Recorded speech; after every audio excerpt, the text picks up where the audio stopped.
اعوذ باللہ من الشیطان الرجیم بسم اللہ الرحمن الرحیم الحمد للہ الذی جعل الحمد مفتاحا لذکرہ وسببا للمزید من فضلہ ودلیلا علی آلائہ وعظمتہ والصلاة والسلام علی عبدہ وامین وحیہ وخاتم رسلہ سیدنا ومولانا بالقاسم محمد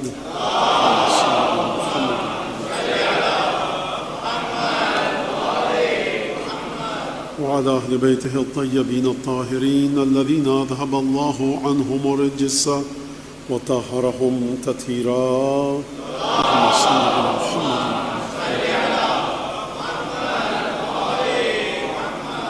واللعن الدائم على أعدائهم أجمعين. أما بعد فقد قال الله الحكيم في كتابه المجيد أعوذ بالله من الشيطان الرجيم وجعلنا منهم أئمة يهدون بأمرنا لما صبروا وكانوا بآياتنا يوقنون. درود بھیجیں محمد آل محمد.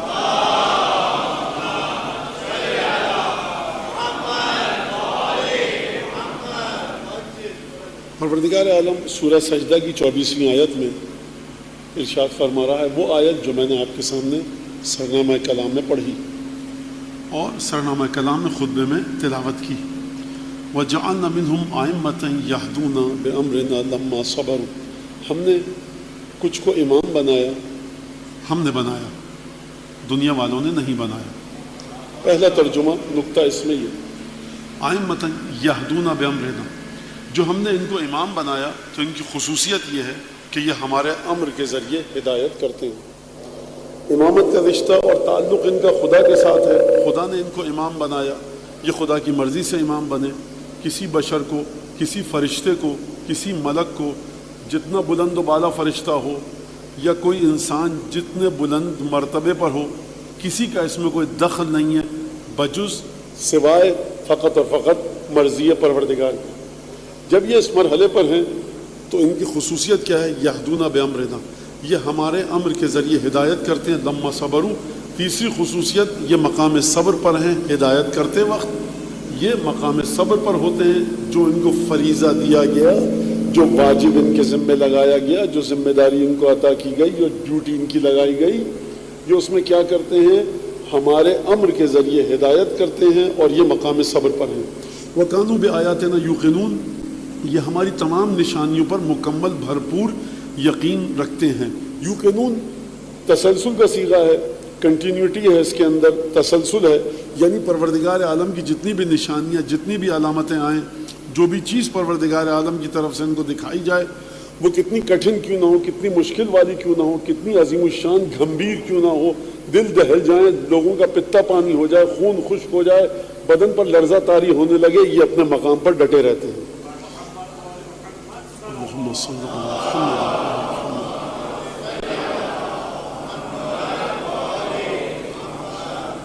لہٰذا یہی وجہ ہے، شاید یہی وجہ ہو کہ مولا کائنات نے نہج البلاغہ میں ایک جملہ ارشاد فرمایا کہ المؤمن کالجبل الراسخ، مومن اس پہاڑ کی طرح ہے جو بڑی مضبوطی کے ساتھ زمین میں گڑا ہوا ہے. ایک دفعہ ریت کا تودا ہوتا ہے، ریگستان میں بہت ساری ریت پڑی ہوئی ہے، مٹی. یہ جبل راسخ نہیں ہے، اس کی جڑیں گڑی ہوئی نہیں ہیں. تیز ہوا چلے گی، آپ ریگستان میں نشانی رکھی، صاحب یہاں سے گئے تھے، یہ تودا ہے، یہ پہاڑی ہے ریت کی. 2 گھنٹے 3 گھنٹے تک طوفان آیا، تیز ہوا چلی، ہوا اس مٹی کو لے کر چلی جائے گی اور اسے کہیں نام و نشان نہیں ہوگا. اسے جبل راسخ نہیں کہیں گے. جتنا بھی بلندی کے مرحلے پر ہو، جتنا بھی اونچا بلند مرتفع تودا ہو، ٹیلا ہو، ہوا چلے گی، یہ مسطح اور ہموار زمین میں تبدیل ہو جائے گا. لیکن مومن کے بارے میں کیا فرمایا؟ المومن کالجبل الراسخ، مومن اس پہاڑ کی طرح ہے جو بہت مضبوطی کے ساتھ گڑا ہوا ہے زمین میں. جتنی آندھیاں طوفان چلنے، درخت اپنی جگہ سے اکھڑ جائیں، آپ کے شہر کے سائن بورڈز اکھڑ جائیں، گھروں کی چھتیں اڑ جائیں، حادثات ہو جائیں، نہ جانے کیا کیا ہو جائے، لیکن پہاڑ اپنی جگہ سے نہیں ہٹے گا. فرمایا لا تحرکہ العواصف، طوفانی ہواؤں کے جتنے تیز جھکڑ چلیں، مومن کو اپنی جگہ سے ہلا نہیں سکتے. یہ جناب امیر المومنین ائمہ کے بارے میں گفتگو نہیں فرما رہے، یہ صاحبہ ایمان کے بارے میں گفتگو فرما رہے ہیں. یعنی وہ شخص کہ جو مومن ہے، صاحب ایمان ہے. اور مومن کس کو کہتے ہیں؟ خدا کی آیتوں پر ایمان رکھے، خدا کے ہدایت کے تسلسل پر ایمان رکھے۔ مومن اسے کہتے ہیں کہ جو نبی کریم پر ایمان رکھے، نبی کریم نے جو راستہ بتایا ان پر ایمان رکھے، اور نبی کریم نے جو ہدایت کا راستہ بتایا کہ دیکھو میرے بعد ان کے پیچھے چلنا، اسے کہتے ہیں مومن۔ اب اگر آپ کی سمجھ میں نہیں آتا، آپ شک میں مبتلا ہیں، یا سوال آپ کے ذہن میں آتا ہے آخر یہ ہوا کیسے کہ شہداء کربلا اپنی جگہ پر ڈٹے رہے، ہلے نہیں؟ اگر یہ ہوا کیسے کہ اپنے مقام پر جم کر انہوں نے مقابلہ کیا، شکایت کا حرف زبان پر نہیں لائے، مضبوطی کے ساتھ میدان جنگ میں پیروں کو گاڑ کر رہے، دل کی حالت یہ تھی کہ شک کا گزر نہیں ہے، جسم کی حالت یہ تھی کہ مسلسل تیروں کو اپنے سینے پر روک رہے ہیں، تو سرکار یہ تو ائمہ کی بات نہیں فرما رہے جناب امیر، یہ مومن کی بات کر رہے ہیں کہ مومن اس پہاڑ کی طرح جو زمین میں گڑا ہوا ہے، اور جب گڑا ہوا ہے لا تحرکہ العواصف، جتنے بھی تیز جھکڑ چلے، صفین کا ہو، جمل کا ہو، بدر کا ہو، خیبر کا ہو، خندق کا ہو، کربلا کا ہو، یہ مومن اپنی جگہ سے ہلے گا نہیں۔ کیوں؟ کیونکہ یہ مومن اس سے جڑا ہے کہ جس کا امر خدا کے امر سے جڑا ہوا ہے۔ جب یہ فرمایا کہ یہدون بامرنا، تو ہمارے امر کے مطابق ہدایت کرتے ہیں۔ یہ اگر آپ نے اس آیت کو سمجھ لیا اور اس آیت کے ذرا اطراف میں گفتگو ہو گئی، تو اب جو پہلی تقریر ہے وہ کربلا کی جہد کے بارے میں ہے۔ جہد یعنی کیا مطلب؟ یعنی پہلو۔ پہلو مطلب کیا؟ یعنی ڈائمنشن، مطلب ایسپیکٹ۔ میں سمجھاتا ہوں آپ کو۔ ہم بچپن میں سنتے تھے، کتابوں میں پڑھتے تھے کہ مینار پاکستان جو ہے وہ گل نرگس کی طرح ہے۔ اچھا، ہم نے 1000 دفعہ تصویریں دیکھی اس کی، گھما کے پھرا کے، لوگوں سے پوچھا، کوئی بتا نہیں پا رہا کہاں سے پھول لگ رہا ہے نرگس کا، نہیں لگتا تھا۔ ماڈل دیکھا اس کا چھوٹا سا، نہیں لگتا تھا۔ کسی اب یہ سوشل میڈیم کا آج کل یہ فائدہ ہو گیا کہ مولانا یہ تصویر دیکھیے، یہ ہے ایریل ویو۔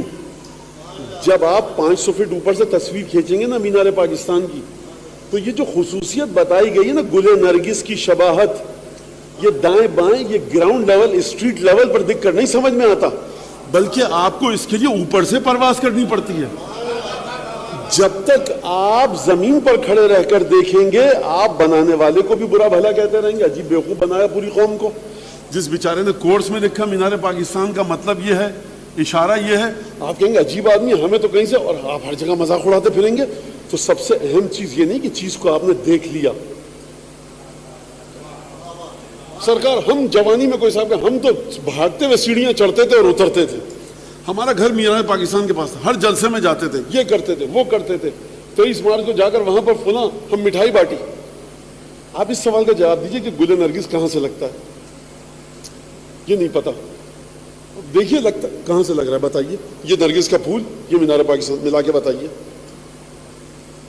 تو جہد سمجھ میں آیا، زاویہ سمجھ میں آیا۔ لہٰذا آپ بنانے والے کو مورد الزام نہیں ٹھہرا سکتے جب تک کہ آپ ہوائی منظر سے نہ دیکھیں۔ اب سوال یہ ہے کہ کربلا کو کس جہت سے دیکھا جائے؟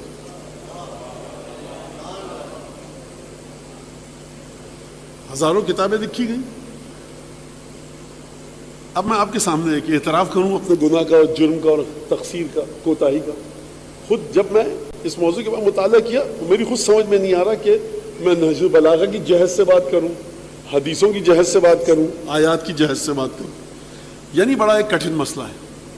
اور یاد رکھیے گا، جب انسان کے سامنے، اس جملے کو خوب اچھی طرح سے اپنے ذہنوں میں اتار لیجئے، جب انسان کسی ایسے واقعے کے روبرو ہوتا ہے اور اس کے سامنے جاتا ہے جہاں پر جذبات ٹھاٹے مارنے لگے، تو وہاں عقل اپنے دروازے بند کر لیتی ہے۔ یہی خطرناک ترین مرحلہ بشریت کی گمراہی کا۔ جب بھی جذبات آپ کو ٹھاٹے مارے گا، ہو سکتا ہے آپ کی عقل بند ہو جائے۔ امام ائمہ نے کبھی بھی جذبات کی تعریف نہیں کی ہے، اس جذبے کی تعریف کی ہے جو عقل کے سائے میں پروان چڑھے۔ اور کس عقل کے سائے میں؟ کہ جو عقل اس ہستی کے قدموں میں گروی رکھ دی جائے کہ جو ہستی مجسم حکمت ہے، مجسم علم ہے، مجسم پاکیزگی ہے۔ اب اگر جذبات اس ہستی کے عقل کے سائے میں پروان چڑھیں گے تو ان جذبات کی حیثیت ہے کیا؟ چیخ پکار مچا رکھی ہے آپ نے، ہمارے ابا کا انتقال ہو گیا، ارے ایک دن 2 دن 10 دن بس کیجئے، لیکن ایک دفعہ مولا امام صادق علیہ السلام فرما رہے اللہم ارحم الصرخۃ التي خرجت لنا، اس چیخ پر رحم فرما جو ہمارے لیے نکلی۔ امام صادق چیخ مرحلہ ہے روتے وقت جذبات کا، اور آپ کے آبا و اجداد ہمیشہ عقل کو پروان چڑھانے پر زور دیتے ہیں۔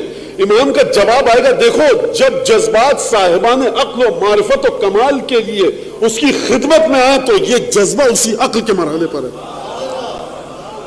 خوب توجہ کیجئے گا اس بات پر۔ جہاد پر بات کر رہا ہوں میں کربلا کی، اور میں جہاد پر بات کروں تو ایک مثال دوں پہلے۔ مثال کو خوب توجہ سے سنیے گا۔ جہد یعنی پہلو سمجھ میں آ گئی اب سب کے، عربی کا لفظ ہے اور یہ پہلو فارسی کا لفظ ہے بعد، یہ بھی عربی کا لفظ ہے ڈائمینشن، ایسپیکٹ، کہاں سے دیکھ رہے ہیں آپ۔ ایک ہیرا ہے بڑا خوبصورت ترشا ہوا، دائیں سے دیکھیں گے بڑا بھدا لگے گا، بائیں سے دیکھیں گے بڑا خوبصورت لگے گا۔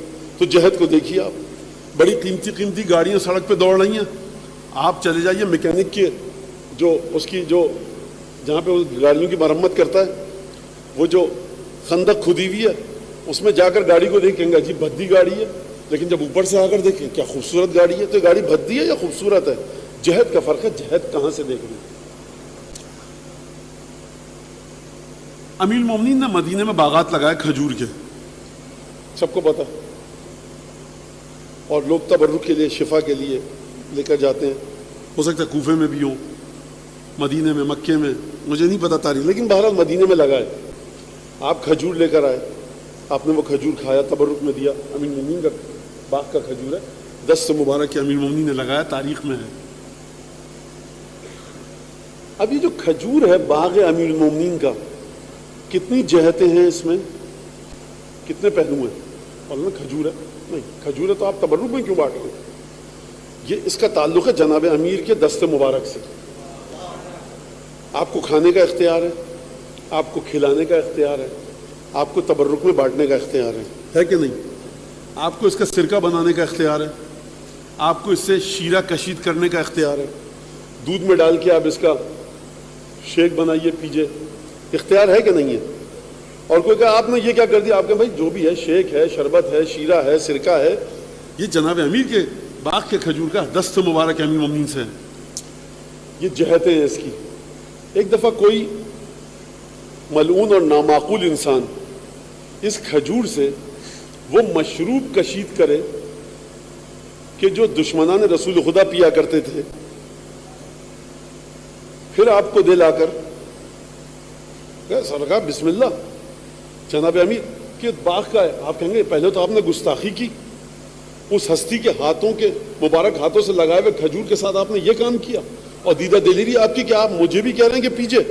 تو سرکار جناب امیر کے باغ کا ہے، جہد ختم ہو گئی، اس سے آگے جانے کی اجازت نہیں ہے۔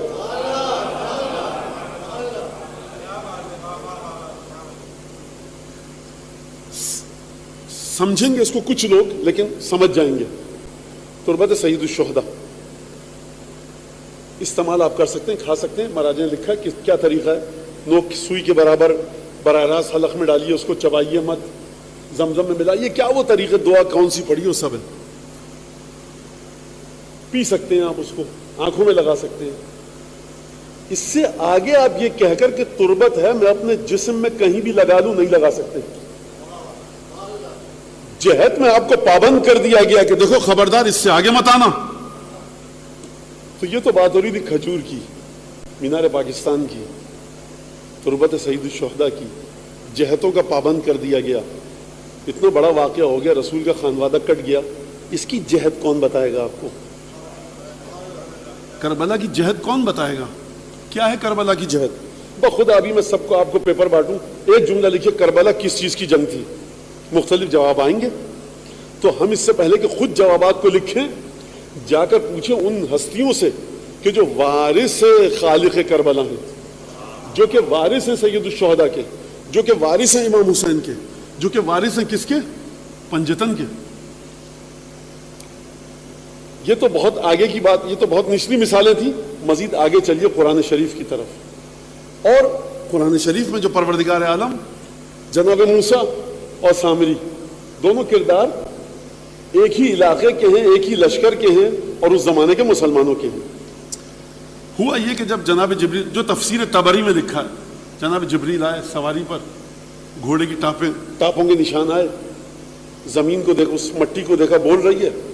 سامری نے وہ مٹی لی اور سب کے پوری قوم بنو اسرائیل کے زیورات کو لیا، پگھلایا اور مجسمہ بنایا گائے کے بچھڑے کا۔ اخرج لہم جسدا عجلا لہ خوار، کہ اخرج لہم عجلا جسدا لہ خوار، گائے کا ایک بچھڑا سونے چاندی کے پگھلا کر بنا دیا اور اس مٹی کو مارا۔ جو مفسرین نے لکھا ہے تو وہ گائے کا بچھڑا جو مجسمہ تھا وہ گائے کی آواز نکالنے لگا۔ خوار یعنی گائے کی، بیل کی آوازیں، ڈنکارنے کی آواز۔ ھذا الہکم و الہ موسیٰ، یہ تمہارا بھی رب ہے، موسیٰ کا بھی رب ہے، پوجا کرو اس کی۔ یہ واقعہ ہوا۔ موسیٰ، جناب موسیٰ کہاں پر تھے؟ کوہ طور پر عبادت کے لیے گئے ہوئے تھے۔ خدا نے خبر دی، تَتْفَتَنَّ قَوْمَكَ وَزَدْ لَهُمُ السَّامِرِي۔ موسیٰ، ابھی میرے الفاظ بھی ملا رہا ہوں بچوں کو سمجھانے کے لیے۔ موسیٰ یہاں کیا کر رہے ہو؟ ہم نے امتحان میں مبتلا کیا تمہاری قوم کو، گمراہ کیا سامری نے۔ باریک آیت ہے، توجہ کے ساتھ سنیے گا، بہت ہی حساس آیت ہے۔ یہ جناب جبرائیل کے سم میں یہ طاقت دی کس نے کہ وہ بولنے لگے؟ خدا نے۔ یہ مٹی جب جناب موسیٰ آئے تو اس آیت میں نقطے کو آپ سمجھیے گا۔ فتنہ، قد فتنہ قومک، موسیٰ ہم نے تمہاری قوم کو امتحان میں ڈالا، گمراہ کیا سامری نے۔ پروردگار گمراہی کی نسبت اپنی طرف نہیں دے رہا، اگرچہ جبرائیل کے سموں میں طاقت خدا نے ڈالی تھی کہ یہ بولنے لگے، لیکن جہد کو تم نے غلط استعمال کیا۔ ہم نے اس جہد کی خاطر جبرائیل کو نہیں بھیجا تھا۔ توجہ کیجئے، لہٰذا آپ کو یہ حق حاصل نہیں ہے کہ کسی بھی واقعے کو ائمہ کی سیرت کو دیکھ کر سرپٹ اپنی عقل کے گھوڑے کو دوڑاتے رہیں اور اس کے بعد جہاں تک آپ کی عقل کا گھوڑا جائے، نہ آپ حدیث کو دیکھیں، نہ قرآن کو دیکھیں، نہ مقاتل کی تاریخ کا مطالعہ کریں اور کہ یہ ہم نے نتیجہ نکالا، مجمع بھی خاموشی سنتا رہے۔ آپ سمجھنے کی عادت ڈالیے احادیث کے ذریعے، قرآن کے ذریعے، ائمہ علیہ السلام کی سیرت کو۔ یہدون بامر،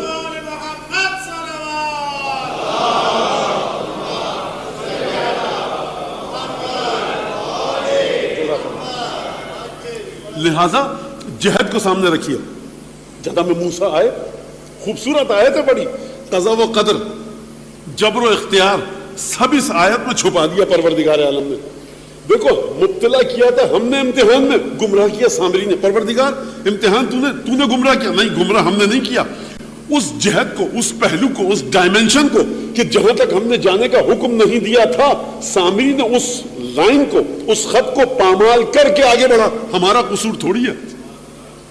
اب سامری کا جملہ سنیے، جب جناب موسیٰ واپس آئے، فما خطبک یا سامری، سامری یہ سلسلہ کیا چلایا تم نے؟ یہ کی کیا حرکت؟ پوری بنی اسرائیل کو گمراہ کر دیا۔ کچھ دیر کے لیے ہم پہاڑی پہ گئے تھے 40 دن کے لیے، آئے تو یہ ہو گیا اور تم کہہ رہے ہو کہ تمہارا خدا ہے۔ اچھا، بنو اسرائیل بھی اتنے ذہین کہ دریا نیل سے عبور کرتے ہوئے دیکھ چکے ہیں اور جیسی بچڑ دیکھ رہے ہیں کہ سامری نے بنایا ہے بچڑا، اور ان کو پتا ہے کہ جو بنتا ہے خدا، جب نبی اور امام اور ولی بناتا ہے تو خدا بناتا ہے۔ یہ خدا کو خدا کا بندہ کیسے خدا بنا رہے ہیں؟ ان کی عقل میں نہیں آیا۔ دوبارہ دہراؤں اس جملے کو، امام معصوم کو خدا معصوم بناتا ہے، امام معصوم سے بلندتر ہے خدا۔ یہاں پر سامری اپنے ہاتھوں سے ایک بچڑے کو بنا رہا ہے اور کہہ رہا ہے یہ تمہارا خدا ہے، کسی کی عقل میں نہیں۔ ارے موسیٰ کو پیغمبر خدا نے بنایا، یہ سامری کیسا خدا ہے جس کو تو بنا رہا ہے؟ کسی کی سمجھ میں نہیں آیا۔ جہد کو بھول گئے، جہد کو بھول گئے۔ توجہ فرمائی آپ نے، جب یہ مرحلہ یہاں تک آیا، کہا کہ فما خطبک یا سامری، سامری یہ تم نے حرکت کیا کی؟ کہا کہ مسئلہ یہ ہوا کہ میں نے دیکھا، بصرت بما لم یبصر، بصرت بما لم یبصر، میں نے وہ چیز دیکھی جو لوگ نہیں دیکھ رہے تھے۔ ترجمہ سادہ ہے نا، آسان سا ہے، سب کی سمجھ میں آیا۔ سامری کہہ رہا ہے موسیٰ علیہ السلام سے، میں نے وہ دیکھا جو لوگ نہیں دیکھ رہے تھے۔ لہٰذا اب اگر آپ کو دنیا میں کوئی شخص دکھے گا کہ چھپی ہوئی چیزوں کو دیکھ لے تو ولی اللہ مان کر اس کے قدموں پہ سر مت رکھ دیا کیجئے۔ سامری کا بھی یہی حال تھا۔ اگر مرشد و پیر ماننا ہے کہ یہ بڑے پہنچے ہوئے ہیں تو سامری نے کہا، قرآن نے کہا کہ میں نے وہ دیکھا جس کو لوگ نہیں دیکھ رہے تھے۔ بڑے پہنچے ہوئے بزرگ ہیں، دیکھ لیتے ہیں جو آپ کا ارادہ ہو. یہ تو سامری بھی دیکھ لیتا تھا. تو سمجھیے کہ شخصیات کو کس طرح سے پرکھا جائے. اور میں یہ بتا دوں نوجوان بچوں کے لیے کہ ان کی ذمہ داری بھی نہیں ہے. یاد رکھیے جب بھی آپ نے کسی ایسی احاطے میں قدم رکھا, ایسے ارینوں میں قدم رکھا جہاں پر قدم رکھنا آپ کی ذمہ داری نہیں ہے, دنیا بھی برباد, آخرت بھی برباد, گناہ میں مبتلا ہوں گے. جو آپ کی ذمہ داریاں ہیں ان کو انجام دیجیے. کیا ہے سامری, کیا کیا تم نے؟ کہا کہ میں نے دیکھا وہ جو لوگوں نے نہیں دیکھا. فقبضت قبضة من اثر الرسول, میں نے ایک مٹھی اٹھائی, رسول یعنی فرستادے کی, یعنی جبرائیل کے سواری کے سموں کی, جو گھوڑے کی ٹاپیں ہوتی ہیں اس کو کہتے ہیں سم, جبرائیل کی سواری. تو وہ تفسیر تبری میں لکھا کہ مٹی بول رہی تھی. میں نے اٹھایا اور پھر میں نے سب سے کہا سونے چاندی کے. یہ پلان سکھایا کس نے؟ اب کہ پگھلاؤ اور اس مٹی کو مارو, اسی مٹی کی مورت بنا کے کہہ دیتا کہ یہ تمہارا خدا ہے. تو سرکار ایک ہائٹ, ایک ڈائمینشن ہونی چاہیے, ذرا سا ایک حجم ہونا چاہیے, والیوم ہونا چاہیے. ہر ایک کو آپ جعلی طریقے سے خدا کہہ کر آگے نہیں بڑھ سکتی بات. کچھ نہ کچھ اس میں خصوصیات ہونی چاہیے, تبھی قوم اس کے آگے جھکے گی. فنبذتها قبضت قبضة من اثر الرسول فنبذتها, تو میں نے لیا مٹھی, زیورات کو پگھلایا اور ایک بچھڑے کی, گوسالے کی, گائے کے بچے کی ایک مجسمہ بنایا, اس سے مٹی کو مارا. اخرج لهم عجلا جسدا له خوار. یہ دوسری آیت ہے, سورہ طٰہٰ پر ہی ہیں ہم اس وقت, لیکن مختلف آیتیں آپ کے سامنے پیش کر رہا ہوں. تو اس میں سے آواز آنے لگی. ترجمہ سن لیا آپ نے, کوئی اس میں مشکل بات نہیں ہے. مٹی لی, پگھلایا اور مجسمہ بنا لیا. اسی سورہ طٰہٰ میں جناب موسیٰ کا سنیے واقعہ کہ اچھا وہ وقت یاد کرو. حل اتاک حدیث موسیٰ, جناب موسیٰ کہہ رہے ہیں سامری سے, سامری یہ کیا حرکت کی, اور حرکت جو کی آپ کو بتا دی میں نے. اب پروردگار عالم رسول خدا سے کہہ رہا ہے حل اتاک حدیث موسیٰ, ابھی تمہارے پاس موسیٰ کا قصہ تم نے سنا ہے, کیا ہوا؟ اذ رأى نارا فقال لأهلهم كثوا إني آنست نارا لعلي آتيكم منها بقبس أو أجد على النار هدى. اپنے بیوی کے ساتھ جا رہے تھے, زوجہ کے ساتھ, رات کی تاریکی تھی, سفر میں. اب خدا بتا رہا ہے رسول خدا کو یہ واقعہ قرآن میں کہ دور سے آگ کو دیکھا تو اپنی زوجہ سے کہا کہ کسو, یہاں پر رکو, ذرا ٹھہرو.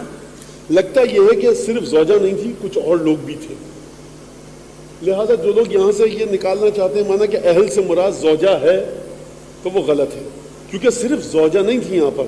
قرآن کا لفظ کسو, 3 سے زیادہ لوگ ہو تم رکو, لہذا یہاں سے یہ معنی نکالنا درست نہیں ہے. فقال لأهلهم كسوا, یہاں پر رکو, تم ٹھہرو. لعلی آتیکم منها بقبس, ہو سکتا ہے تھوڑی سی آگ لے آؤں.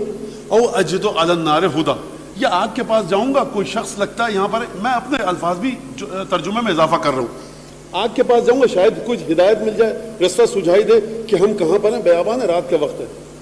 فلما اتاها نودیا, جب موسیٰ آگ کے پاس آئے تو آگ میں سے آواز آئی, دیکھو موسیٰ انی انا ربک فاخلع نعلیک انک بالوادی المقدس طویٰ, موسیٰ میں تمہارا پروردگار ہوں, نالین اتار دو, تم طویٰ کی مقدس وادی میں ہو. خوب توجہ کیجیے گا. جب یہاں پر یہ بات آئی, اب اگلی آیت چلیے, اننی انا اللہ لا الہ الا انا فاعبدنی, موسیٰ میں تمہارا اللہ ہوں, کوئی معبود نہیں سوائے میرے, میری عبادت کرو. آواز آ کہاں سے رہی ہے؟ آگ میں سے. موسیٰ کو چاہیے تھا ہمیشہ آگ کی پرستش کرتے رہتے. جہد کو دیکھا. اب آپ دوبارہ چلیے سامری والی آیت کی طرف. آگ نے یہ, جبرائیل کے سموں کی جو مٹی تھی اس نے یہ نہیں کہا میں تمہارا خدا ہوں, یہ سامری کی شیطانت تھی, یہ سامری کی شرارت تھی, کیونکہ جہد کو پامال کیا. جب جناب موسیٰ نے کہا یہ کیا حرکت کی, کہا کہ سولت لی کذالک سولت لی نفسی, میرے نفس نے مجھے ابھارا اور گمراہ کیا. یعنی گمراہ کرنے کی وجہ سے اس نے وہ کام کیا جو کرنے کا حق نہیں تھا. اور یہاں پر موسیٰ کے سامنے جہد واضح ہے, پہلو روشن ہے, قصہ پورا واضح ہے کہ خدا آگ نہیں ہو سکتا, خدا جسم نہیں ہو سکتا. وہاں پر آگ میں سے آواز آ رہی ہے کہ میں تمہارا رب ہوں, آگ میں سے آواز آ رہی ہے کہ میری پوجا کرو, آگ میں سے آواز آئی کہ میری پرستش کرو. موسیٰ نے آگ کو سجدہ نہیں کیا, جہد واضح تھی.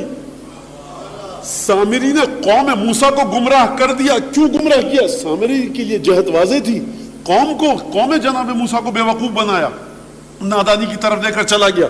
لہذا جہد کا سمجھنا بڑا اہم ہے.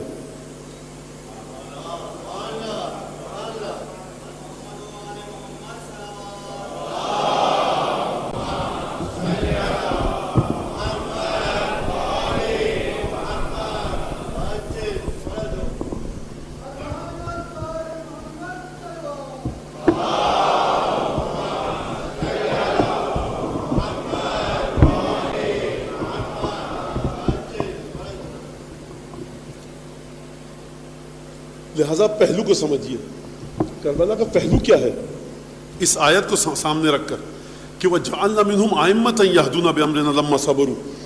کربلا نام ہے صبر سید الشہداء کی معراج کا۔ آپ کہیں گے کیسے؟ میں بچوں کے لیے بتاؤں، ہاتھ اٹھ جاتے بد دعا کے لیے تو تہس نہس ہو جاتی تمام چیزیں، لیکن سید الشہداء نے بد دعا نہیں کی اور یہ صبر کیا۔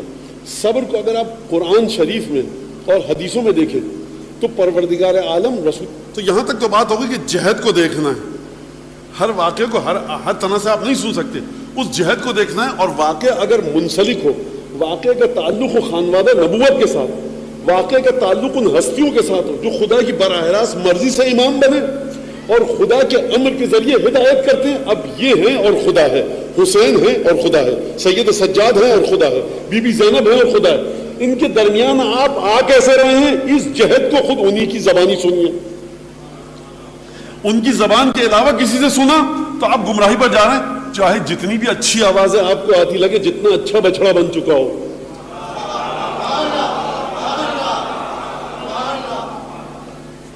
لہذا یہاں تک اگر آپ آ گئے بات کو سمجھنے کے لیے تو پروردگار عالم کیا فرمایا؟ ہمارے امر سے ہدایت کرتے ہیں۔ اب چلیے صبر کو سنیے ذرا، رسول خدا صلی اللہ علیہ وآلہ وسلم کے بارے میں پروردگار عالم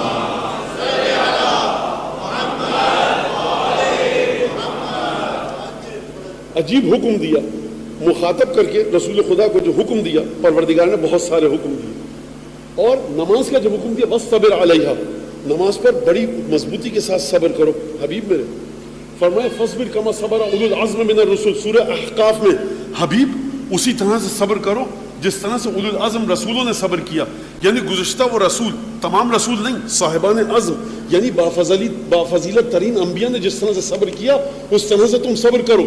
اب رسول خدا کا تعارف نامہ رسالت کے ہونے کے ساتھ ساتھ سراج منیر ہیں، شاہد ہیں، بشیر ہیں، نذیر ہیں، رحمت للعالمین ہے، تمام کی تمام چیزیں خدا جو حکم دے رہا ہے حبیب فَاصْبِرْ كَمَا صَبَرَ أُولُو الْعَزْمِ مِنَ الرُّسُلِ، حبیب صبر کرو اس طرح سے جس طرح سے اولو العزم رسولوں نے صبر کیا۔ تو اب نبی کریم کا تعارف نامہ اور دیباچہ بن گیا صبر۔ صبر کی خصوصیت کیا بتائی مولانا حدیث میں؟ الصبر من الایمان کالرأس من الجسد، صبر کا ایمان سے رشتہ اس طرح کا ہے کہ جس طرح سے جسم کا سر کے ساتھ، سر کو کاٹ دیجئے جسم مردہ ہو چکا ہوگا، ہے تو جسم وزن بھی موجود ہے، جگہ کو بھی گھیر رہا ہے، ویٹ بھی ہے، خصوصیات موجود ہیں، یہ فلانے صاحب کا جسم ہے، وہی ڈی این اے ہے، وہی فنگر پرنٹس ہے، سر کٹا جسم ختم ہو گیا کیونکہ دماغ چلا گیا۔ اب آپ دیکھیے کہ الصبر من الایمان کالرأس من الجسد، صبر اور ایمان کا تعلق ایسا ہے کہ جیسے سر کا اور جسد کا۔ تو اب رسول خدا کو پروردگارہ فرما رہا ہے کہ صبر کرو۔ پھر قرآن مجید نے کیا فرمایا؟ انما یوفی الصابرون اجرہم بغیر حساب، کہ جو صابرین ہیں ان کو قیامت میں بغیر حساب کے اجر ملے گا پورا پورا۔ تو آپ نے توجہ کی کہ صبر کا مرحلہ کیا ہے اور رسول خدا کے ساتھ تعلق کیا ہے حسین ابن علی کا؟ تعلق یہ ہے کہ حسین منی وانا من الحسین، مباہلے کے موقع پر فرمایا انہم منی وانا منہم۔ اگر رسول خدا کا تعارف یہ ہے کہ رحمت للعالمین ہیں اور حسین رسول کی حقیقت کا ہی حصہ ہیں، تو حسین ابن علی رسول کے جانے کے بعد کائنات کے لیے رحمت تھے کیونکہ رسول سے ورثے میں یہ چیز ملی۔ اگر رسول خدا گواہ ہیں، شاہد ہیں، مبشر ہیں، بشیر ہیں، نذیر ہیں، رسول خدا کے ساتھ حسین ابن علی بھی اسی طرح سے ہیں۔ اس حدیث کے مطابق اگر رسول خدا سے پروردگار فرما رہا ہے فَاصْبِرْ كَمَا صَبَرَ أُولُو الْعَزْمِ مِنَ الرُّسُلِ، اور رسول خدا کی خاصیت یہ کہ صبر کرو صاحبان اولو العزم کی طرح، تو اب اگر حسین ابن علی السلام علیہ وارث آدم صفت اللہ ہیں، اگر حسین ابن علی السلام علیہ وارث محمد حبیب اللہ ہیں، تو پھر حسین ابن علی کو بھی اسی طرح سے صبر کرنا ہے کہ جس طرح سے پروردگار عالم نے حکم دیا۔ اور دوسری خصوصیت یہ کہ یہدون بامرنا، حسین ابن علی کسی کتاب کو پڑھ کے نہیں چل رہے، حسین ابن علی کسی سے مشورہ نہیں لے رہے، حسین ابن علی مکے اور مدینے کے کسی امام سے استخارہ نہیں دکھوائیں گے کیونکہ براہ راست امر الہی سے متصل ہیں۔ آپ آئیے حسین کی چوکھٹ پہ چہرے کو باتوں کو جھکائیے۔ لہذا اب آپ کو کربلا میں جا کر جو ڈھونڈنا پڑے گا، کربلا میں سخاوت حسین ابن علی دکھتی ہے، کربلا میں شجاعت دکھتی ہے، کربلا میں فصاحت و بلاغت دکھتی ہے، کربلا میں غیرت و حمیت دکھتی ہے، کربلا میں ترحم حسین کا دکھتا ہے، ہڑ کے لشکر کو پانی پلایا، رحمت رسول خدا کو دکھایا، اور جنگ جس طرح سے شجاعت کے ساتھ بابا علی مرتضیٰ کی شجاعت کو دکھایا، جس طرح سے خطبے دیے فصاحت و بلاغت کو دکھایا، کچھ اور ایسے اقدامات کیے جس کے ذریعے غیرت حسین ابن علی ہمارے سامنے آتی ہے، کس طرح سے تمام کی تمام چیزیں. لیکن دیباچہ کیا ہے سربر کربلا کا؟ کربلا کا دیباچہ ہے صبر حسین.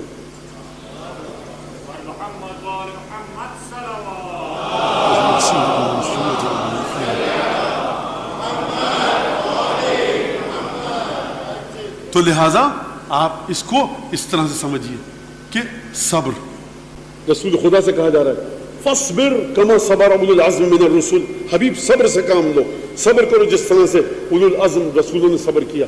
اور یہاں پر جب امام بنا رہا ہے خدا اپنی طرف سے کسی کو اپنی مشیت سے، حسین ابن علی کو خدا نے امام بنایا. خصوصیت کیا ذکر کی پروردگار عالم نے؟ لما صبروا، جب یہ صبر کرتے ہیں تب ہمارے امر کے ذریعے ہدایت کرتے ہیں. یعنی اگر حسین ابن علی کربلا کی تپتی ہوئی ریت پر کھڑے ہو کر خطبہ دے رہے ہیں تو ہدایت امت کر رہے ہیں، اگر تلوار چلا رہے ہیں تب بھی ہدایت امت کر رہے ہیں.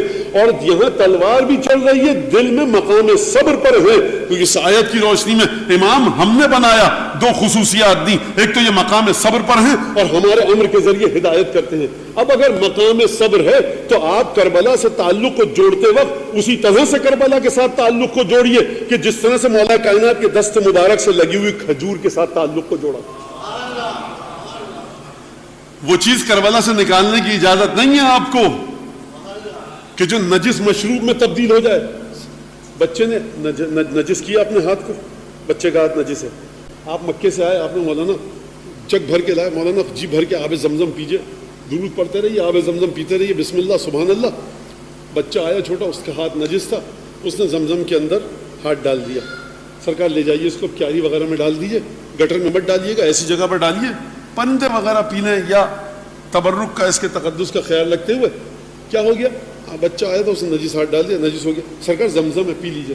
اور میں کہوں جس امام نے زمزم پینے کا حکم دیا اسی نے کہا جب نجس ہو جائے تو مت پینا. لہذا آپ جتنی بھی نظریہ میرے منہ سے جو آپ باتیں سن رہے ہیں، ایک ایک زیارت پڑھیں آپ جا کر مولا حسین کی. مولا حسین کی زیارتوں کو پڑھیں توجہ کے ساتھ، اور پینسل کی نوک کو چھیلیں. بچوں سے کہتا ہوں ہر حرف پہ انگلی رکھیں نہیں، پینسل کی نوک رکھیں اور پھر اس حرف کا معنی کے پیچھے جائیں.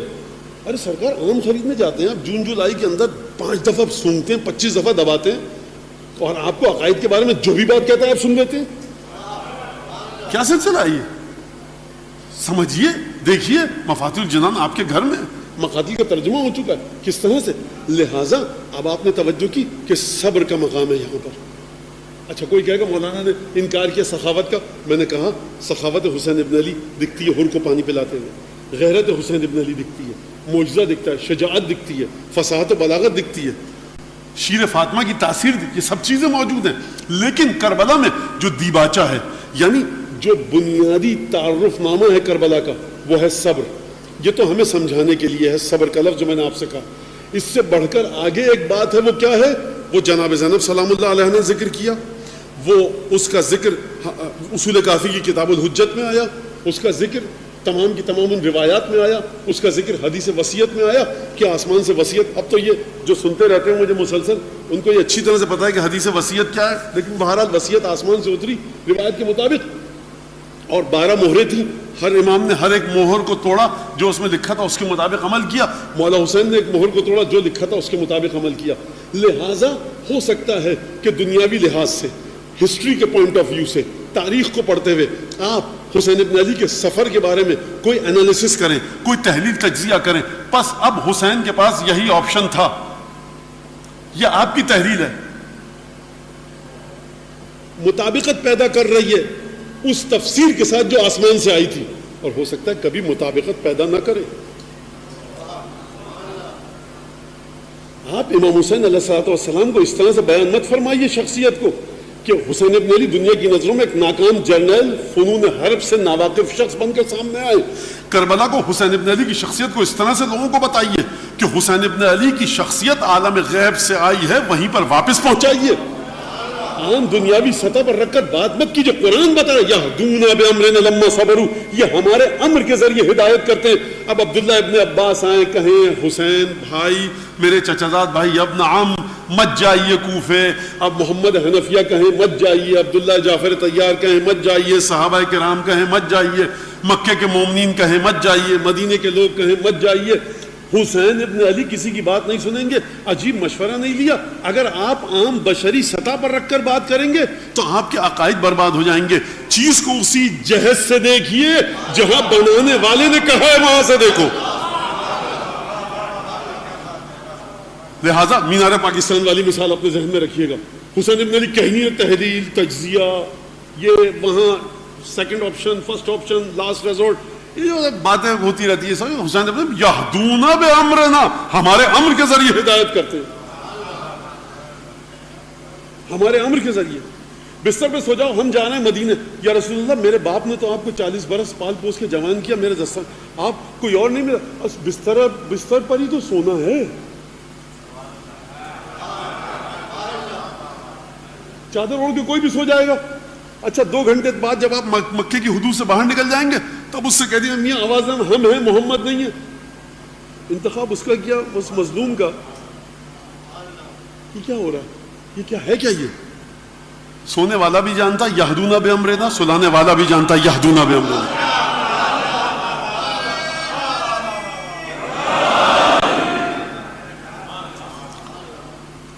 تو آپ نے توجہ کی, یہدون بامرنا ہے یہاں پر.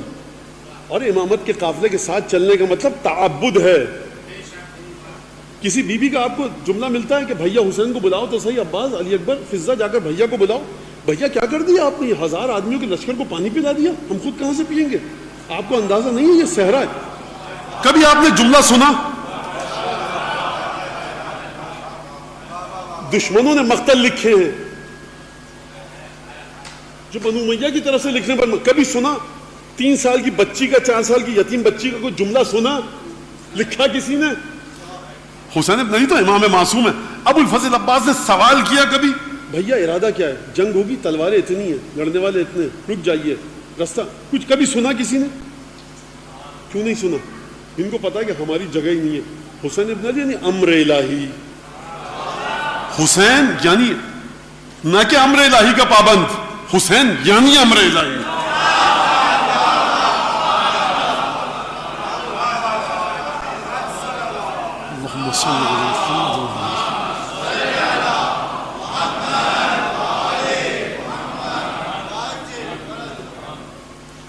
جب حسین امر الہی کو سمجھ نہیں رہے, سمجھیں گے تو استنباط اور استخراج میں غلطی کا امکان ہے, انٹرپریٹیشن میں غلطی کا امکان ہے. بھیا دیکھیے ہے تو صحیح, ہم نے بھی سنی تھی حدیث نانا سے, بھیا ہم نے بھی سنی تھی بابا علی مرتضیٰ سے, ہم بہت چھوٹے تھے, ٹھیک ہے, لیکن ذرا دیکھ لیجئے یہ آپ کو ایسے نہیں لگ رہا. نہیں, حسین امر الہی کو سمجھ نہیں رہے تجزیہ و تحلیل کے ساتھ, حسین خود امر الہی ہے.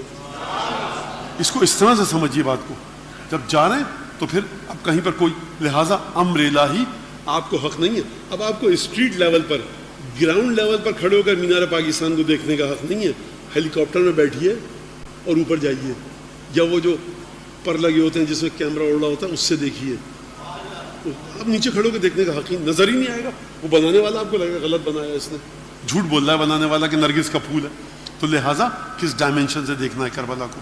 اب اگر یہاں پر یہ بات آ گئی, یہاں تک آپ آ گئے, اس کو دیکھا, اشارہ کر دوں کہ حسین ابن علی کو سب پتہ ہے. واقعہ آپ سن چکے, جو میں نے پڑھا اس میں گھوڑا تبدیل نہیں کیا ہے مولا نے, اور 2 یا 3 نام ہے. ذوالجناح نے گھوڑے نے آگے چلنے سے انکار کر دیا, کہا کسی کو بلا کے لاؤ, بلا کے لاؤ. واقعہ آپ کے سامنے, کہا کیا نام ہے, 3 نام بتائے, غازریہ, نینوا, طف, اور چوتھا نام کربلا. مولا نے کہا ٹھیک ہے, یہیں پر پڑاؤ ڈلے گا, اللہم انی اعوذ بک من کرب و بلاء. مولا نے جملہ کہا, کیا مطلب؟ کربلا کی جانب جب چلے تھے نا تو حسین ابن علی نے یہ نہیں فرمایا تھا دیکھو 4 آپشن ہیں بیٹھ کر, پیپر پہ ہمارے پاس یہ آپشن ہے, نہیں, فرمایا ان علی مصرا خیر علی, ہمارے کٹ کر گرنے کی ایک جگہ ہے, اس کا اختیار کر لیا گیا ہے. کیا مطلب, کیا مطلب اس کا؟ اس کا مطلب ہے کہ میری آپ کی تحلیل نہیں چلے گی. ان علی مصرا خیر علی, خیر علی یعنی مجھے سونپا گیا ہے. کہاں سے سونپا گیا ہے؟ یا نانا نے سونپا ہے یا بابا نے سونپا ہے یا خدا نے. اب اگر آپ نے نانا، بابا اور خدا، پروردگار عالم، رسول اللہ، امیر المومنین، یہ تین چیزیں اپنے ذہن میں رکھیے گا. یہاں تک بات آ گئی. اب کربلا جب یہ قافلہ چلا ہے تو اب میں جہد کی بات کر رہا ہوں. اچھا میں نے ہمیشہ مجلس میں کہا ہے فضائل پڑھتے کسی کو گریا کرنے کا دل چاہ رہا ہے، فرش اعضاء ہے یہ، زیادہ کوئی اس کے اندر تکلف تعارف سے کام مت لیجیے. ابھی مصائب نہیں ہے فضائل رونے کا، فرش اعضاء یعنی گریا یعنی آنسو. تو کوئی ارے آپ فضائل میں رونے لگے، بھائی کیا مطلب فضائل؟ اس کا دل چاہ رہا ہے فرش اعضاء ہے، جناب سیدہ کا مہمان ہے، جب دل چاہے گا پرسا دے گا ان کے بیٹے کا ان کو. تو یہ سب باتیں مت کی کہ آپ مولانا معذرت فضائل تھے، مصائب تھے، یہ سب کچھ ہماری بنائی ہوئی چیزیں ہیں. ٹھیک ہے. تو جب یہ قافلہ چلا ہے اور پھر اس کے بعد جب یہ قافلہ چلا اور جب جو مقتل کے اندر ہمیں جملہ ملتا ہے کہ جب امام سجاد علیہ الصلوۃ والسلام نے یہ تمام مناظر دیکھے اور ان کے چہرے پر غم کے آثار آئے. خوب توجہ کیجیے گا، بہت حساس اور بہت آسان منزل فکر ہے. امام سجاد تو جب ناقے پہ بٹھایا تب سے ہی غم کے آثار ہوں گے. یہ غم کے آثار وہ تھے کہ جہاں پر جناب زینب کو مداخلت کرنی پڑی. فتبینت لی عمتی زینب، مقتل کے الفاظ ہیں. جب میرے چہرے پر غم کے آثار اتنے شدید آئے کہ میری پھوپھی نے ایک دفعہ میرے چہرے کو دیکھا، اور اب یہ حق ہے بی بی کا کہ میں ادا کروں. یہاں پر یہ خاتون جو فاطمہ کی دختر ناقے پہ بیٹھی ہے، زمین پہ کس کے لاشیں پڑے؟ اس کے بھتیجے بھانجوں اور بھائیوں کے. لیکن قربان جائیں معرفت امام کے کہ مقتل کی طرف نہیں دیکھ رہی، سید سجاد کے چہرے کی طرف دیکھ رہی ہیں. سمجھیے بی بی زینب سلام اللہ علیہ، کوئی ایسا یقین نہیں کر سکتا انسان کہ ایسی کوئی خاتون ہو بھی سکتی ہے کہ نہیں. کیسے لکھ دیا تاریخ. فتبینت، میری پھوپھی نے دیکھا، کہا کہ ما لی اراک تجود بنفسک یا بقیت جدی و ابی و اخوتی. خوب توجہ کیجیے گا، پھوپھی ہیں، یہ بھتیجا ہے اور امام وقت بھی ہے. تو یہ کہنا چاہیے تھا بیٹا میں تمہیں یہ تمہارے چہرے پر کرب کے آثار کیوں دیکھ رہی ہوں، تم یہ کیوں تڑپ رہے ہو، یہ جاں کنی کا عالم کیوں ہے، یہ سکرات اور احتضار کا سا عالم کیوں ہے بیٹا سجاد میرے بھتیجے. نہیں کہا. یہ کہتی یا حجت اللہ، اے امام وقت، یہ کیا دیکھے؟ نہیں کہا. وہ جملے استعمال کیے جو ہم کو آپ کو کربلا سمجھا گئی.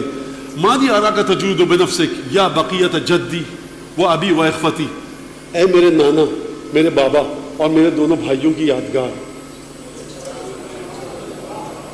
کیا مطلب ہے اس کا؟ یعنی یہدونا بامرنا، میرا نانا یہدونا بامرنا تھا، امر الہی سے ہدایت کرتا تھا.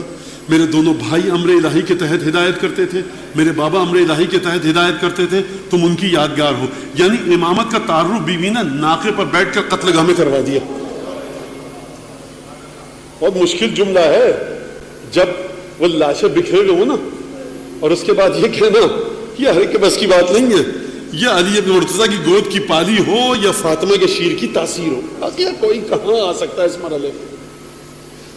وہ لقب یاد رکھا ہوا یا بقیہ تھا جدی وابی و اخوتی. کتنا سخت کٹھن جملہ ہے جناب زینب کا. پھر فرمایا ان فواللہ، خدا کی قسم، ان ھذا لعہد من اللہ الی ابیک و جدک. بیٹا سید سجاد خدا کی قسم، یہ وہ وعدہ ہے، عہد الہی ہے جو خدا نے تمہارے نانا رسول اللہ اور تمہارے دادا اور بابا علی مرتضیٰ اور حسین ابن علی سے لیا. کیا سید سجاد کو نہیں پتا یہ عہد ہے کہ نہیں ہے؟ نہیں. جملہ اتنا، مرحلہ اتنا کٹھن ہے. سمجھیے کہ جب آپ کے اوپر گریے کی کیفیت طاری ہوتی ہے نا مولا حسین کا مصائب سن کے، تو آپ سمجھیے سید سجاد کس مرحلے پر ہیں گریے کے. جناب سید سجاد کو علم ہے کہ یہ میرے نانا، میرے بابا حسین سے یہ عہد لیا گیا ہے. بی بی زینب کے بتانے کی ضرورت نہیں ہے. نہیں، مرحلہ اتنا کٹھن تھا. اگر جناب زینب رسول اللہ، علی مرتضیٰ اور مولا حسین کے ناموں کو نہیں لیتی تو نزدیک تھا، خود سید سجاد نے فرمایا کہ نزدیک تھا کہ میری روح میرے بدن سے نکل جاتی جب میں نے اپنے چچاؤں کے، باپ کے، بھائیوں کے لاشیں دیکھی. جناب زینب کی آواز وہ ہے کہ جو سید سجاد کے دل کو سکون پہنچا رہی ہے. اور پھر فرمایا وَلْيَجْتَهِدَنَّ أَئِمَّةُ الْكُفْرِ وَأَشْيَاءُ الضَّلَالِ، جتنی کوشش کریں کر لیں کفر کے امام اور گمراہ لوگوں کے پیروکار فی محو آثارہ و تطمیسہ، مٹا دے قبر کو، ہل چلا دے، منہدم کر دے، جتنا کوشش کرے، فلا یزداد الا علوا، یہ قبر سوائے بلندی کے اور کہیں نہیں جائے گی۔ اور دیکھو جب سید سجاد نے دیکھا نا کہ دیکھو سید سجاد، یہ جملہ فرمایا عہد من اللہ لاناس، یہ خدا کا ایک عہد اور ہے کچھ لوگوں کے ساتھ، یاتون یہاں آئیں گے، اور پھر یہ جو الجسوم المزرجہ والاعضاء المقطعہ، ان دو جملوں کے ذریعے مقتل کے منظر نامے کو اپنے ذہن میں لائیے۔ یہ جو عجیب جملہ، یہ جو ٹکڑے ٹکڑے ہوئے بدن ہے نا، کہیں پر ہاتھ پڑا ہوا ہے کسی، کہیں پر پیر، کہیں پر سر، کہیں پر سینہ، الاعضاء المزرجہ، الاعضاء المقطعہ والجسوم المزرجہ، یہ جو مٹی اور خاک اور خون میں لت پت جسم ہے نا، اور یہ جو کٹے ہوئے ٹکڑے ٹکڑے اعضاء تم دیکھ رہے ہو، کچھ لوگ آئیں گے فیوارونہ، ان کو دفن کریں گے، وینسبون لقبر ابیک سید الشہداء، بیٹا سید سجاد یہ آئیں گے اور اس طف میں، اس فرات کے کنارے ایک علم لگائیں گے جو تمہارے باپ کی یادگار ہوگا، اور ائمہ کفر و ضلال جتنا چاہیں کہ اس قبر کے نشانات کو مٹا دیں، نشان مٹانے میں کامیاب، علی کرور الایام واللیالی، دن اور رات گزرتے جائیں گے، لیکن یہ قبر اپنی عظمت کی مالک ہوگی۔ ایک دفعہ یہ جملہ ارشاد فرمایا، عزیزان گرامی اب آپ کی سمجھ میں آیا یہ عہد الہی ہے، اس عہد الہی کے ساتھ آپ کو جڑنا کس طرح سے ہے، کس طرح سے جڑنا ہے۔ چھٹے امام نے فرمایا اللہم ارحم الصرخۃ التي خرجت لنا، اس واقعے کے ساتھ جڑو، جب بھی واقعے کا ذکر آئے گریہ کرنے کا دل چاہے، چیخ اگر نکلے پریشان مت ہونا۔ تمہارا چھٹا امام فرما رہا ہے خدایا ہمارے جد حسین کے غم میں جو چیخ حلق سے نکلتی ہے اس پر رحمت نازل فرما۔ اللہم ارحم وجوہا تغیرت من جد الحسین، پروردگار گئے نا 10 محرم کے جلوس میں گئے، مجلس میں گئے، تماچے مارے، نجف سے کربلا گئے مولا کی خاطر، حرم کے باہر کھڑے ہوئے تھے، سردی کا موسم تھا، چہرے کا رنگ بدل گیا، کیا کریں؟ ارے ہم مولانا دھوپ تھی، اپنے چھٹے امام سے سنو، پروردگار ہمارے جد مولا حسین کی یاد میں جن چہروں کا رنگ متغیر ہوا ان پر رحمت نازل فرما۔ میں ایک جملہ کہوں آپ سے، مجھے یہ بتائیے مولا حسین کہاں پر ہیں اس وقت؟ بہشت میں، جامع کوثر سے سیراب نہیں ہو رہے، بھاٹ رہے ہیں مولا حسین، جنت میں چلے گئے، حسین کے ساتھی، حسین کے اصحاب، حسین کے انصار، ابو الفضل عباس، شہزادہ علی اکبر، شہزادیاں مستورات، بی بی زینب، شہزادی رقیہ اور سکینہ ام کلثوم، یہ سب چلی گئی نا جنت میں۔ جنت میں جا کر ٹھنڈے جام پی لیے نا انہوں نے اپنے نانا اور باپ کے ہاتھ سے، لیکن سمجھیے کہ دل پر غم کا گہرا گھاؤ ہے۔ چھٹے امام فرماتے ہیں جب بھی پانی پیو نا ہمارے جد کی پیاس کو یاد کرنا اور ہمارے جد کے قاتل پر لعنت کرنا۔ بس ایک دفعہ عزیزوں امام سجاد کے ایام چلنا، میں ایک جملہ کہوں گا۔ امام سجاد جب شہید ہوئے نا تو امام کی ایک اونٹنی تھی، اس کو کسی نے قبر کا نہیں بتایا تھا، وہ اونٹنی قبر امام سجاد پر آتی تھی، اپنی گردن کو رکھتی تھی، لوگوں نے امام باقر کو بتایا، امام آئے، گردن پر اونٹنی کی ہاتھ رکھا، کوئی 20-25 مرتبہ امام سجاد نے اس اونٹنی کے ساتھ حج کیا تھا، بہت محبت کرتی تھی یہ اونٹنی امام سے، اور امام سجاد بھی اپنے اس ناقے سے بڑی محبت کرتے تھے۔ گردن کو رکھا اور آنکھوں سے آنسو بہنے لگے، امام باقر آئے، اونٹنی کی گردن پہ ہاتھ رکھا، کہا کہ ارجعی، واپس چلی جا، خدا تجھے برکت دے، واپس چلی جا۔ امام وقت کا حکم ہے، اونٹنی اٹھی واپس چلی گئی۔ دوسرا دن کا سورج نکلا، مولا وہ اونٹنی پھر آپ کے بابا کی قبر پر ہے، گردن رکھ کے رو رہی ہے۔ امام آئے، گردن پر ہاتھ رکھا بڑے پیار سے، کہا کہ ارجعی، لوٹ جا واپس، خدا تجھے برکت دے۔ تیسرا دن کا سورج نکلا، لوگوں نے کہا کہ یا ابن رسول اللہ، وہ اونٹنی پھر امام سجاد کی قبر پر گردن رکھ کے رو رہی ہے۔ امام نے کہا اب اسے کچھ مت کہو۔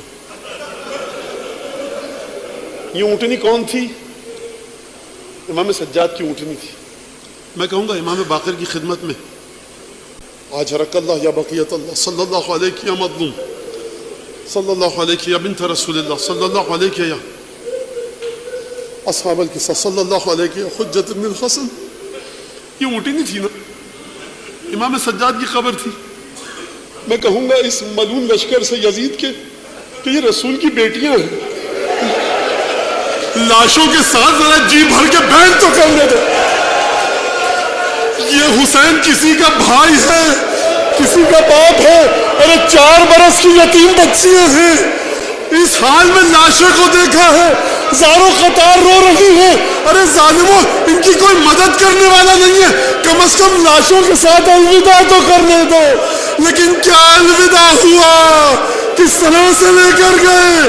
یہ امام باقر ہیں، ہاتھ رکھا اونٹنی کی گردن پر، کتنے پیار سے کہا. لیکن ہماری بیویوں کے ساتھ، شہزادیوں کے ساتھ کیا کیا گیا. میں ایک جملہ کہوں گا کہ جب زینب وطن گئی تو بازو پر کچھ نیل کے نشان.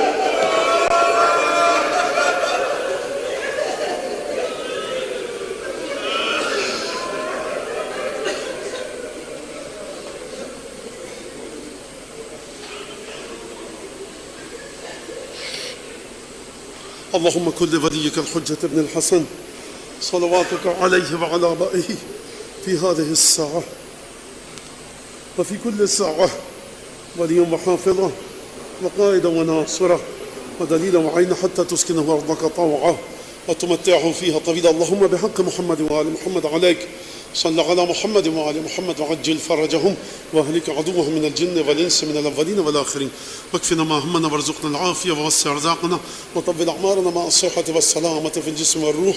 ربنا تقبل منا إنك أنت السميع العليم وتب علينا إنك أنت التواب الرحيم بجاه محمد وأهل بيته الطيبين. پالنے والے ہم سب سے اس عزاداری کو، اس امام باڑے کے منتظمین سے، جس نے جس طرح سے بھی حصہ لیا زحمت کی، پروردگار ان کو حضرت حجت کی بارگاہ سے اجر عطا فرما. اس مجلس کو حضرت حجت کے لیے تعزیت پرسے کے قابل بنا، پنجتن 12 امام 4 معصومین کی بارگاہ میں قابل تعزیت بنا. حضرت حجت کے دل سے ہر دکھ کو دور فرما، ہر خوشی عطا فرما، ان کے ظہور میں تعجیل فرما، ہمیں ان کے انصار و اعوان میں شامل فرما. جو لوگ مبتلا ہو چکے ہیں اس بیماری میں جو آج کل چل رہی ہے اور جو دوسری بیماریوں میں، مجھ سے آپ سے سب سے دعا کی درخواست کی گئی ہے. گھر میں جو لوگ بیٹھے ہیں اگر ان سے کسی نے کہی ہے دعا کی درخواست، پروردگار بحق مظلومیت جناب بحق حضرت باب الحوائج امام موسیٰ کاظم علیہ السلام، ان سب کو شفاء کامل عاجل عنایت فرما.